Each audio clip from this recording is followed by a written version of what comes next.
It is Tuesday, October the 28th, and we're over here in our nursery beds, and I wanted to give a update on our growing season, and especially for folks who are thinking about fall planting.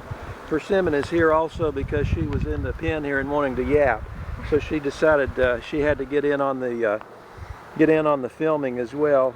She is free to a good home. If you're coming to pick up trees, you may want to pick up a dog as well. But here we have we've had a good growth on a lot of our middle-sized trees this year. This is a 3 to 5 foot tree, and you can see here we've had some cold weather, and these lower leaves are starting to strip off on these trees, but the upper leaves are still a little green, maybe hanging on. So we're really about 2 weeks away from digging and getting everything up. We want all this green leaf to be off of these trees so that there's no transpiration, no drying that's induced here as we get the trees, or when we get the trees out of the ground, drying induced by the leaves.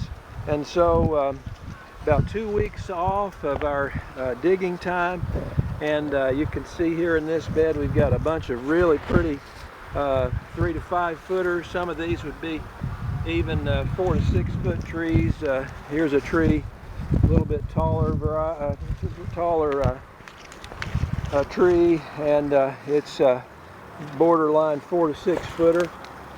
And then we have also a 1 year size tree and some 4 to 6 footers. I think Eli will go to the 1 year bed and show the folks those, and then we'll go over here to the 4 to 6 footers to cut it off. We're here in a bed of 1 year trees now, and this is the sort of growth that we like to have on a 1 year old tree. It's 5 feet or so of new growth, and nice green, dark green leaves. They are beginning to strip off, so these trees are just about to go fully dormant, but the tip growth, again, it's still a tad green. So we will be we'll let these harden off a little bit more, and we have a nice supply of new 1 year whips this season. You save a little money when you put in a 1 year whip, and one of the benefits you get virtually all of the root system when you dig a 1 year tree. 3 to 5 footers, it's about the same.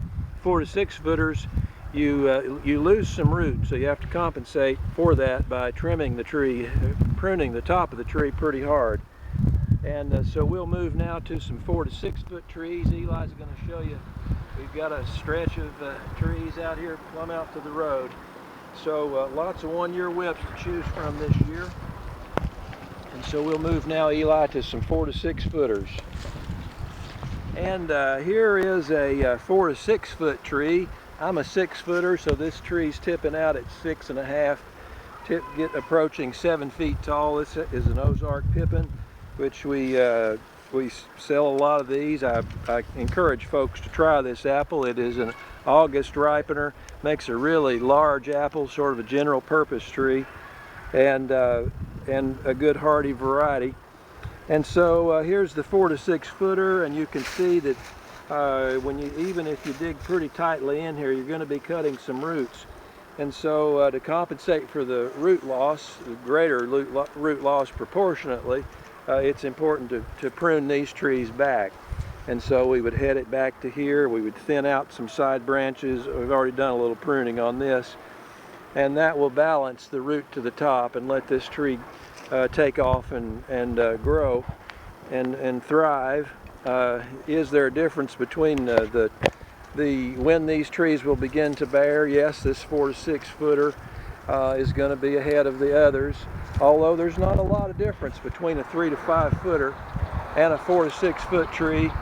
And I actually prefer the 3 to 5 footers because you get all that root and they're easier to handle. You don't have to dig such a big hole. This tree also, you can see the leaves are stripping. So I was saying we prefer these 3 to 5 foot trees because you get virtually all the root. But these 4 to 6 footers are a nice way to start as well. We've got a decent selection of these trees this year, but our best selection is in the 3 to 5 footers.